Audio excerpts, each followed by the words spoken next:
Hello दोस्तों, आप सभी का ओगीपुर क्लासेस में स्वागत है। तो आज की इस वीडियो में कक्षा 9 के अर्धवार्षिक परीक्षा विज्ञान के जो कि कोड GM2 है, इसको देखने वाले हैं, इसको पूरा हल करने वाले हैं। अगर आपका अभी तक एग्जाम अर्धवार्षिक नहीं हुआ तो यह पेपर आपके लिए इम्पोर्टेंट होने वाला है। अगर हो गया है तो आपके वार्षिक एग्जाम के लिए काफी इम्पोर्टेंट है, इसलिए पेपर को पूरा देख कर जाइए।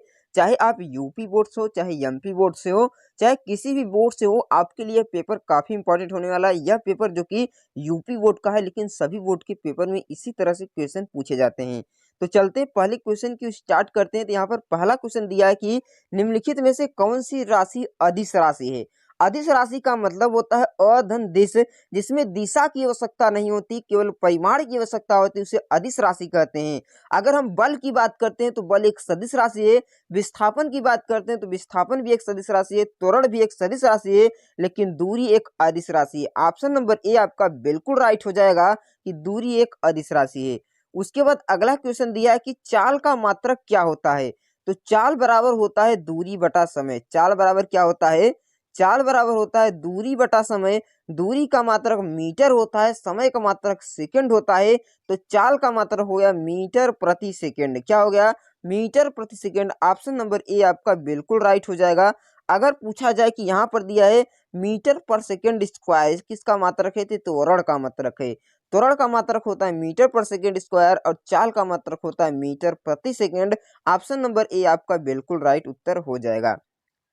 उसके बाद तीसरा नंबर क्वेश्चन दिया है कि 1 किग्रा भार में कितने न्यूटन होते हैं। कहा कि 1 किग्रा भार में कितने न्यूटन होते हैं। तो किग्रा भार दिया है, तो आपको जानते हैं कि किग्रा भार दिया है तो W बराबर होता है M इंटू जी। क्या होता है? M इंटू जी। M का मान 1 किग्रा है और यहाँ पर देख सकते हैं एक भार, G का मान 9.8 होता है। गुणा करेंगे तो हो जाएगा 9.8 न्यूटन। कितना होगा? 9.8 न्यूटन होगा। तो ऑप्शन नंबर बी आपका बिल्कुल राइट हो जाएगा कि 1 किग्रा भार में 9.8 न्यूटन होता है। उसके बाद अगला क्वेश्चन है कि संवेग परिवर्तन की दर को क्या कहते हैं। अगर पूछे संवेग परिवर्तन को क्या कहते हैं तो संवेग परिवर्तन को आवेग कहते हैं। क्या कहते हैं? आवेग कहते हैं संवेग परिवर्तन को। लेकिन अगर आपसे पूछे संवेग परिवर्तन की दर को क्या कहते हैं तो संवेग परिवर्तन की दर को बल कहते हैं। क्या कहते हैं? बल कहते हैं। संवेग परिवर्तन की बल दर को बल कहते हैं, संवेग परिवर्तन को आवेग कहते हैं। थोड़ा सा डिफरेंस है, इसलिए तो इनको अच्छी तरह से आपको याद करके जाना है। उसके बाद पांचवा क्वेश्चन यहाँ पर दिया गया है कि बल का मात्रक क्या होता है। तो आप सभी लोग जानते हैं कि बल का मात्रक न्यूटन होता है। क्या होता है? बल का मात्रक न्यूटन होता है।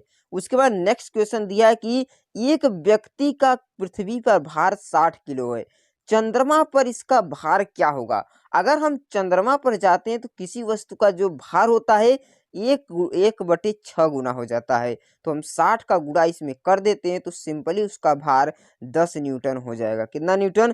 10 न्यूटन हो जाएगा। लेकिन अगर आपसे पूछे कि उसका द्रव्यमान कितना होगा, यहाँ पर आप में किग्रा दिया। क्या दिया है? किग्रा। अगर किसी वस्तु का जो द्रव्यमान 60 किलो पृथ्वी पर है, चंद्रमा पर जाएंगे तो भी 160 किलो ही होगा। तो ऑप्शन नंबर बी आपका बिल्कुल राइट उत्तर हो जाएगा।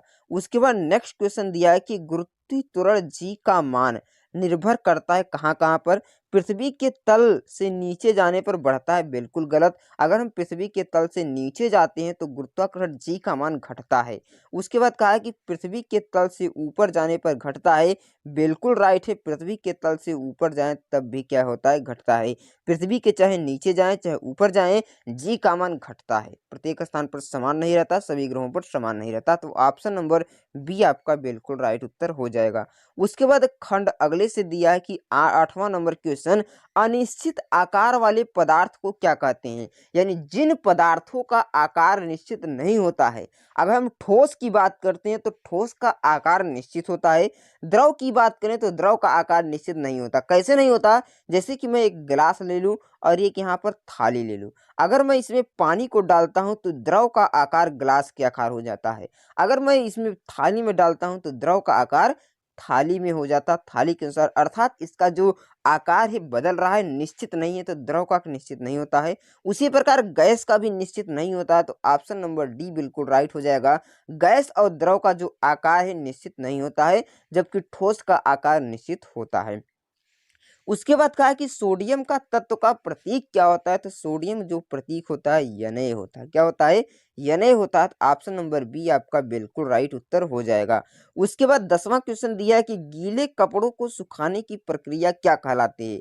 जब हम गीले कपड़े को धूप में डाल देते हैं सूखने लगता है, किसके कारण? वाष्पीकरण की प्रक्रिया होती है। कौन सी प्रक्रिया होती है? वाष्पीकरण की प्रक्रिया होती है। अगला क्या है कि जल का क्वथनांक कितना होता है? क्वथनांक का मतलब होता है जल का वह ताप जिस पर जो द्रव है उबलने लगता है या भाप बनने लगता है, उसे कहते हैं जल का क्वथनांक। तो जल का क्वथनांक 100 डिग्री सेल्सियस होता है। कितना सेल्सियस? 100 डिग्री सेल्सियस होता है जल का क्वथनांक।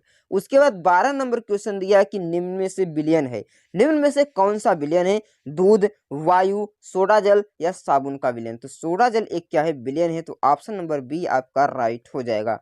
उसके बाद 13 नंबर क्वेश्चन दिया है कि दूध से क्रीम निकालने की प्रक्रिया को क्या कहते हैं? जैसे दूध हो गया, इससे क्रीम निकालते हैं तो क्या होता है? सेंट्रीफ्यूगल फोर्स लगता है, जिसे कहते हैं अपकेंद्रीय बल। ऑप्शन नंबर सी आपका बिल्कुल राइट उत्तर हो जाएगा। उसके बाद खंड ग से दिया गई कंडराएं एवं स्नायु ऊतक हैं। जो कंडराएं और स्नायु ऊतक होती हैं वो अस्थि ऊतक होती हैं। कौन सी ऊतक होती है? पेशी ऊतक होती है। सॉरी, कौन सी ऊतक होती है? पेशी ऊतक होती है। ऑप्शन डी बिल्कुल राइट हो जाएगा। 15 नंबर क्वेश्चन आपके सामने दिया कि सबसे लंबी कोशिका होती है। तो सबसे लंबी पूछा है, न कि बड़ी। तो सबसे लंबी कोशिका होती है तंत्रिका कोशिका। कौन सी कोशिका? तंत्रिका कोशिका, जो बॉडी की लॉन्गेस्ट सेल्स होती है। तो ऑप्शन नंबर सी बिल्कुल राइट हो जाएगा। उसके बाद 16 नंबर क्वेश्चन दिया कि कोशिका की खोज किसने की थी? तो सभी बच्चों को पता है कि कोशिका की खोज रॉबर्ट हुक ने की थी। किसने? रॉबर्ट हुक ने कोशिका की खोज की थी, जबकि रॉबर्ट ब्राउन ने केंद्रक की खोज की थी। उसके बाद 17 नंबर क्वेश्चन दिया कि कंडरा जोड़ता है। जो कंडरा होता है वह पेशी को अस्थि से जोड़ता है। किसको? पेशी को अस्थि से जोड़ता है, उसे कहते हैं कंडरा। तो ऑप्शन नंबर कौन सा? ए नंबर राइट हो जाएगा। पेशी को हड्डी से जोड़ता है कंडरा। उसके बाद नेक्स्ट क्वेश्चन दिया है, नेक्स्ट क्वेश्चन दिया कि प्रोटीन का संश्लेषण कहाँ होता है? तो प्रोटीन का संश्लेषण कहाँ होता है? तो राइबोसोम। कहाँ पर? राइबोसोम। तो ऑप्शन नंबर बी बिल्कुल राइट हो जाएगा। उसके बाद कहा है कि कोशिका का बिजली घर यानी पावर हाउस किससे कहता है? तो माइटोकॉन्ड्रिया को कहा जाता है। किसको? माइटोकॉन्ड्रिया को कोशिका का पावर हाउस कहा जाता है। लेकिन पूछे कि कोशिका का जो मृत्युगाह किसे कहा जाता है? तो लाइसोसोम कहा जाता है। और जो प्रोटीन की फैक्ट्री राइबोसोम कहा जाता है। जबकि बिजली घर यानी माइटोकॉन्ड्रिया का जो बिजली घर कहा जाता है, किसको? माइटोकॉन्ड्रिया को। उसके बाद अगला क्वेश्चन है कि कौन सा ऊतक ग्रंथि का निर्माण करता है? क्या अध्याय है कि कौन सा ऊतक जो होता है ग्रंथि का निर्माण करता है? पेशी ऊतक, तंत्रिका ऊतक, संयोजी ऊतक या एपिथेलियम ऊतक। तो एपिथेलियम ऊतक। उसके बाद अगला क्वेश्चन आपको खंड ख से दिया है कि त्वरण की परिभाषा और इसका मात्रक बताइए। त्वरण का मतलब होता है वेग परिवर्तन की दर को क्या कहते हैं? त्वरण कहते हैं। वेग परिवर्तन की दर को त्वरण कहते हैं। इसका मात्रक पूछे तो मीटर पर सेकंड स्क्वायर होता है। इसका सूत्र पूछे तो ए बराबर भी minus you upon delta T होता है। अगला क्वेश्चन दिया हुआ है कि गुरुत्वाकर्षण के सार्वत्रिक नियम का क्या महत्व है? तो गुरुत्वाकर्षण के आपके सार्वत्रिक नियम के महत्व को बताना है। और दिया कि एक बस की गति 5 सेकंड में 80 किलोमीटर प्रति घंटा से घटकर 60 किलोमीटर प्रति घंटा हो जाती है। तो त्वरण आपको ज्ञात करना है। त्वरण कहते हैं वेग परिवर्तन की दर को हम त्वरण कहा जाता है।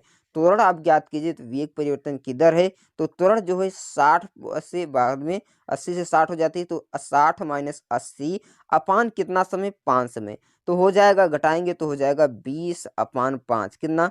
20 अपान 5। लेकिन ये किलोमीटर पर सेकंड में है तो इसे 5/18 से हम क्या करते हैं? गुणा करते हैं और 5 5 कट जाएगा।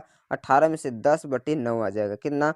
10/9 और भाग देंगे तो 1.1 मीटर पर सेकंड स्क्वायर आएगा। त्वरण कितना आएगा? 1.1 मीटर पर सेकंड स्क्वायर इसका त्वरण हो जाएगा। सिंपल तरीके से आप इस तरह से इसको लगा लेंगे। उसके बाद अगला क्वेश्चन यहाँ पर दिया गया है कि न्यूटन के गति विषयक नियम यानी द्वितीय नियम को आपको बताना है। किसको बताना है? जो न्यूटन का दूसरा नियम होता है गति विषयक का, उसको बताना है, सिद्ध करना है F बराबर एम इंटू ए। किसको? F बराबर एम इंटू ए को। उसके बाद अगला क्वेश्चन दिया है कि गुरुत्वाकर्षण का सार्वत्रिक नियम लिखिए तथा इसकी सहायता से जी और स्मॉल जी में संबंध बताइए। यानी जी बराबर होता है जी एम बटे आर स्क्वायर, इसको संबंध आपको ज्ञात कर लेना है। उसके बाद नेक्स्ट क्वेश्चन खंड ग से दिया है कि पदार्थ के कणों के आकार की विशेषता बताना है। किसकी विशेषता बताना है? पदार्थ के जो कण है, पदार्थ के कणों की 4 विशेषता बताना है और विलयन के 4 गुण बताना है। ठोस द्रव गैस की अवस्थाओं की आपको तुलना कीजिए अथवा टिप्पणी लिखिए निलंबन पर, संतृप्त विलयन पर, दोनों में से एक पर आप लिख सकते हैं। उसके बाद खंड ग से दिया है कि कोशिका की खोज किसने की थी? रॉबर्ट हुक ने। परासरण क्या होता है? कोशिका के भिन्न कार्यों का वर्णन करना है। 3 प्रकार के पेशी ऊतक का चित्र बनाकर स्पष्ट कीजिए या एक पादप चित्र का नाम, पादप कोशिका का क्या करना है? नामांकित चित्र बताना है। तो इन सभी क्वेश्चनों को आपने बुक से अच्छी तरह से याद करेंगे, इसको हल करेंगे, तभी आपको इसको जाकर फायदा होगा। और जो मैंने बताया है उसको अच्छी तरह से याद कर लेंगे, समझ भी लेंगे, आपके पेपर के लिए काफ़ी इंपॉर्टेंट होने वाला है। अगर यह वीडियो आपको पसंद आई हो तो वीडियो को लाइक कर दीजिएगा और इस वीडियो को अपने दोस्तों के साथ भी शेयर कीजिएगा। अब मैं मिलता हूँ नेक्स्ट वीडियो में, तब तक के लिए गुड बाय।